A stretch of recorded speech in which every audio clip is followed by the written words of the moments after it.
ঠিক একইভাবে ঈমানের ক্ষেত্রে একই কথা। ইসলাম মানতে হলে আপনি যখন ওযু করেন, ওযু করার ক্ষেত্রে আপনাকে সবগুলো ধুইতে হয়, হাত, মুখ, নাক, পাও সব কিছু ধুইতে হয়। একটা না ধুইলে ওযু হবে না। কিন্তু ওযু ভঙ্গের জন্য কি সমস্ত কারণের প্রয়োজন আছে? যে কোনো একটা করলেই ওযু ভেঙে যাচ্ছে। ঈমানের ক্ষেত্রে সেম উদাহরণ, সেম কথা। আপনাকে ইসলাম ধর্ম গ্রহণ করতে হলে, মুমিন হতে হলে ইসলামের A to Z মানে সব বিষয় আপনাকে মানতে হবে, কিন্তু কাফের হওয়ার জন্য সব বিষয় অস্বীকার করার প্রয়োজন নাই। যে কোনো একটা অস্বীকার করলো সে কাফের হয়ে গেল। তাহলে ঈমানটা অতি সূক্ষ্ম বিষয়, ঠিক আছে না? কথা কি বুঝতে পেরেছেন? তাহলে কাফের হওয়ার জন্য কি সব বিধান অস্বীকার করা প্রয়োজন আছে? না, যে কোনো একটা অস্বীকার করলে, অবিশ্বাস করলে ব্যক্তি মুসলমান থেকে বের হয়ে যাবে। তাহলে ঈমানটা এত সূক্ষ্ম বিষয়। সম্মানিত উপস্থিতি, সম্মানিত মুসল্লিয়ানে কেরাম, আল্লাহ, এর আগের সপ্তাহে একদিন বলেছিলাম যে মুসলমান এবং মুমিন দুইটা এক জিনিস নয়। প্রত্যেকটা মুমিন মুসলমান, কিন্তু প্রত্যেকটা মুসলমান মুমিন নয়, বলেছিলাম না? প্রত্যেকটা মুসলমান মুমিন নয়, কিন্তু প্রত্যেকটা মুমিন মুসলমান। তাহলে মুসলমান হলেই সে মুমিন হতে পারে না। মুমিন তো সে যে সর্বদাই ভরসা করবে আল্লাহর উপরে, যে আল্লাহর উপরে বিশ্বাস রাখবে, আস্থা রাখবে সব কিছুতে, নিজের ব্যক্তি জীবন থেকে শুরু করে পারিবারিক জীবন, সামাজিক জীবন, রাষ্ট্রীয় জীবন, সব ক্ষেত্রে যে আল্লাহর উপর ভরসা রাখবে, আল্লাহর প্রতি বিশ্বাস রাখবে, সেই তো মুমিন। কিন্তু সে কেউ যদি নিজের ব্যক্তি জীবনে আল্লাহর প্রতি বিশ্বাস রাখে, কিন্তু সামাজিক পারিবারিক জীবনে গিয়ে আল্লাহর উপর ভরসা না থাকে, রাষ্ট্রীয় জীবনে গিয়ে যদি আল্লাহর উপর ভরসা না থাকে, সে মুমিন নয়। মুমিন হতে হলে ইসলামের প্রত্যেকটা বিধানের উপর পরিপূর্ণ আস্থা রাখতে হয়। কোনো একটা বিধান, কোনো একটা বিশ্বাসকে কেউ যদি অবিশ্বাস করে, সে মুমিন থাকতে পারে না। কি থাকতে পারে না?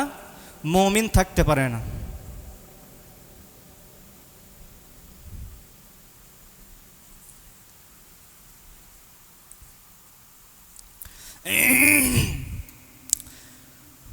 তো যেটা বলতেছিলাম যে মুমিন ব্যক্তি ইসলামের এবং আল্লাহ তাআলার প্রত্যেকটা বিধানের উপরে পরিপূর্ণ বিশ্বাস রাখবে, কোনো একটা বিধানকে অবিশ্বাস রাখতে পারবে না।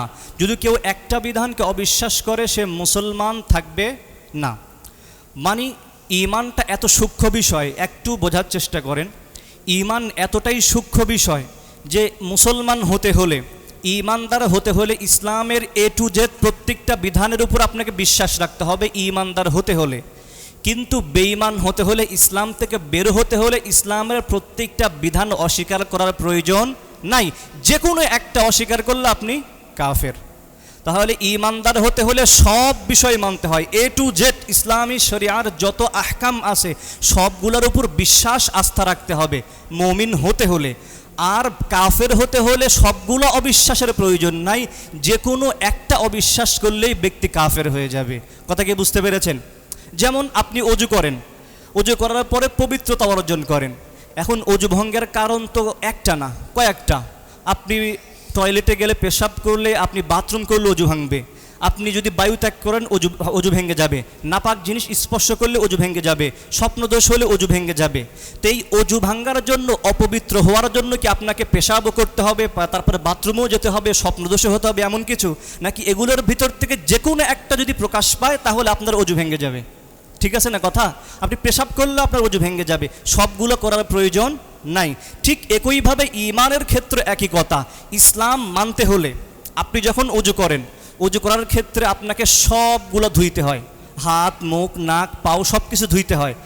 একটা না ধুইলে ওযু হবে না। কিন্তু ওযু ভঙ্গের জন্য কি সমস্ত কারণের প্রয়োজন আছে? যে কোনো একটা করলেই ওযু ভেঙে যাচ্ছে। ঈমানের ক্ষেত্রে সেম উদাহরণ, সেম কথা। আপনাকে ইসলাম ধর্ম গ্রহণ করতে হলে, মুমিন হতে হলে ইসলামের A to Z মানে সব বিষয় আপনাকে মানতে হবে, কিন্তু কাফের হওয়ার জন্য সব বিষয় অস্বীকার করার প্রয়োজন নাই। যে কোনো একটা অস্বীকার করলো সে কাফের হয়ে গেল। তাহলে ঈমানটা অতি সূক্ষ্ম বিষয়, ঠিক আছে না? কথা কি বুঝতে পেরেছেন? তাহলে কাফের হওয়ার জন্য কি সব বিধান অস্বীকার করা প্রয়োজন আছে? না, যে কোনো একটা অস্বীকার করলে, অবিশ্বাস করলে ব্যক্তি মুসলমান থেকে বের হয়ে যাবে। তাহলে ঈমানটা এত সূক্ষ্ম বিষয়।